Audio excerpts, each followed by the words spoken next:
Sara Shiva comenta sobre o casamento do jogador Hulk Paraíba com Camila Ângelo, sobrinha da ex-mulher do jogador. Para pensar na colheita, a colheita que essa pessoa vai ter. Uma pessoa que entra numa situação dessa, você entrar e derrubar e destruir uma família. Pastora Sara, ela não destruiu. Destruiu se ela... Pastora, mas será que foi ela que destruiu? Cara, não me interessa.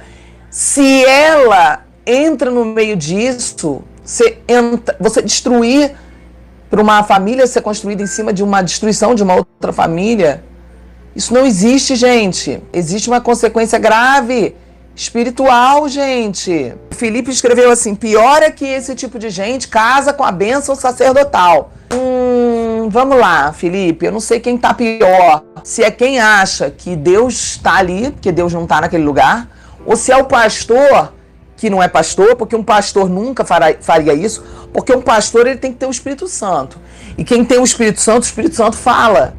Nunca um pastor vai achar normal isso. Hoje fiz um post onde eu questionei o seguinte: imaginem um mundo espiritual. Será que eles acham que Deus vai estar numa cerimônia dessa, abençoando uma história dessas?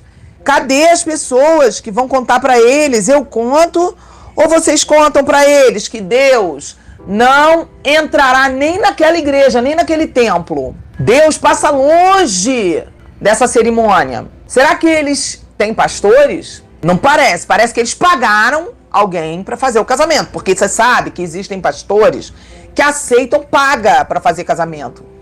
Existem pastores que você contrata por dinheiro para fazer casamento. Se é padre ou se é pastor, é um sacerdote? É.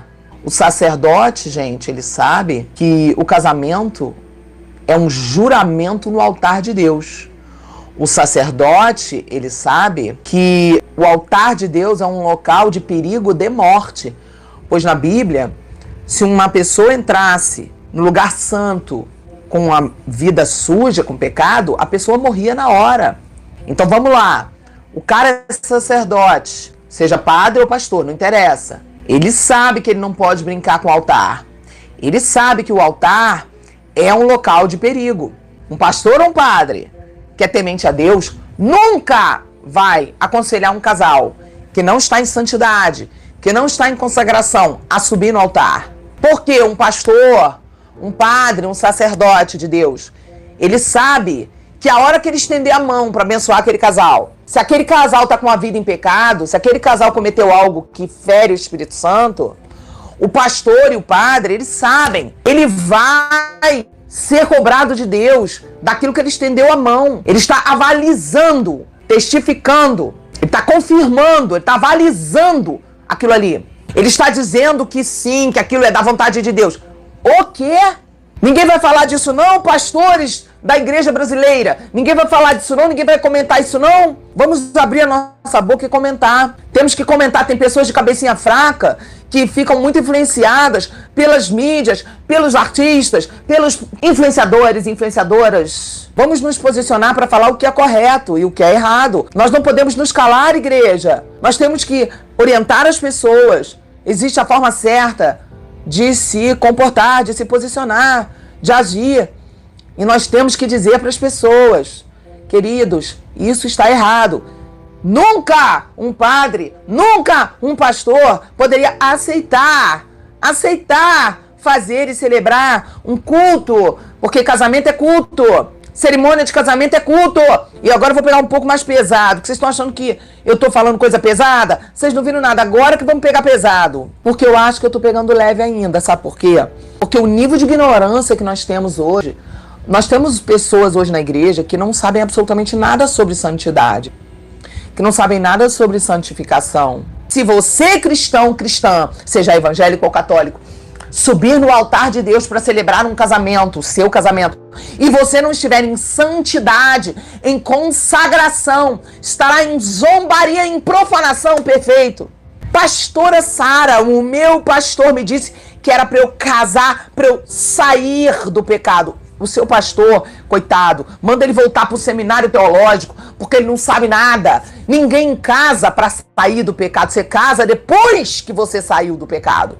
Você casa depois que você se arrependeu do pecado, depois que você consagrou o seu casamento, depois que você se arrependeu de estar em pecado antes do casamento. Se arrependeu, faz um período de consagração e de arrependimento. Caso você não faça isso, quando você entrar na igreja, demônios estarão ali, não o Espírito Santo, rindo, zombando, porque você e a pessoa que você estará entrando na igreja estarão zombando de Deus, pois Deus não poderá abençoar algo sujo sem o arrependimento. Pastora Sara, então deixa eu entender. Você está brigando com algum casal? Não, não tem nada pessoal. Não é nada pessoal. O que eu estou falando aqui, que fique muito claro, eu estou falando dos princípios de Deus, santificação.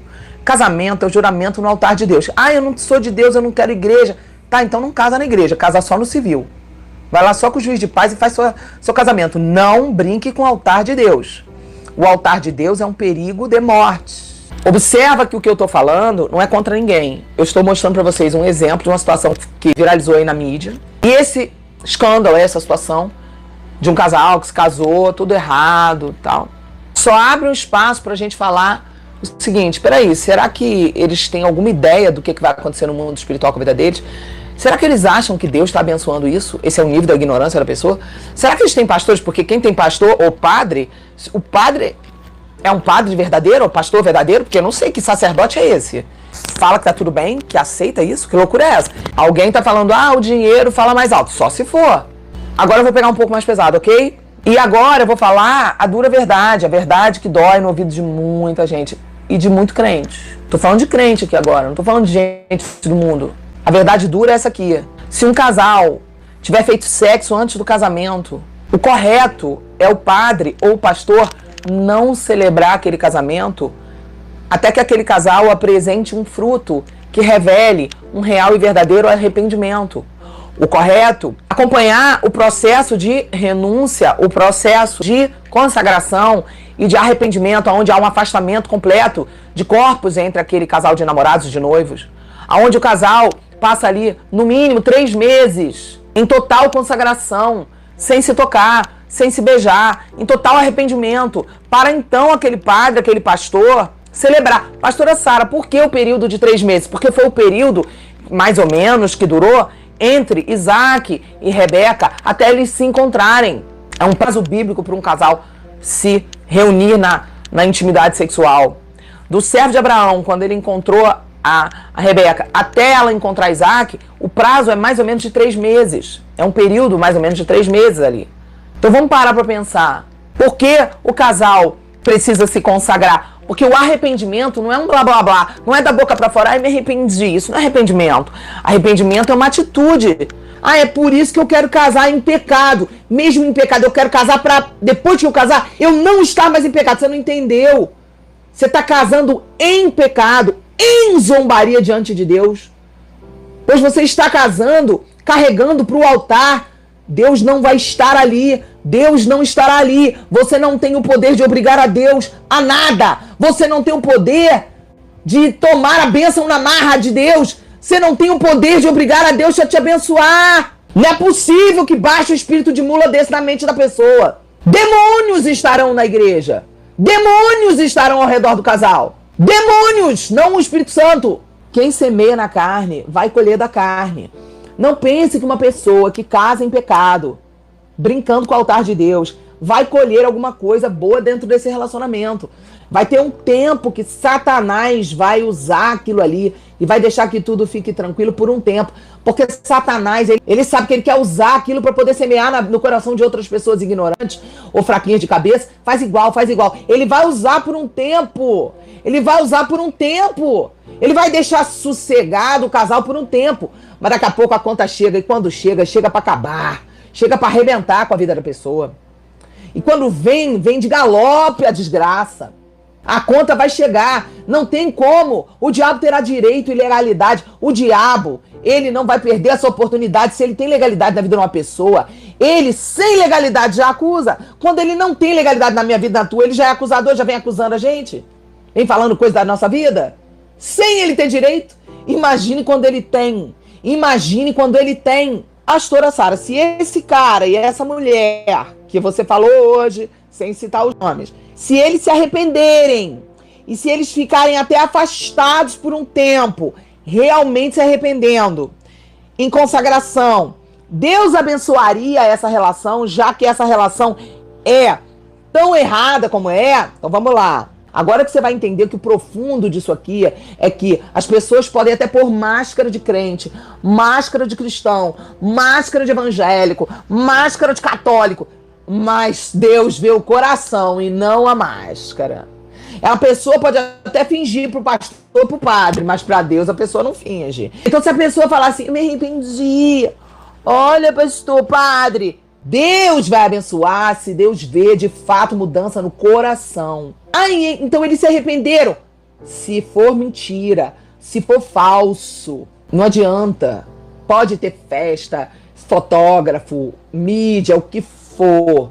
Se não houver no coração verdadeiro arrependimento, a bênção não ocorre. A bênção é no mundo espiritual. E aí, meu bem, a Deus ninguém consegue enganar.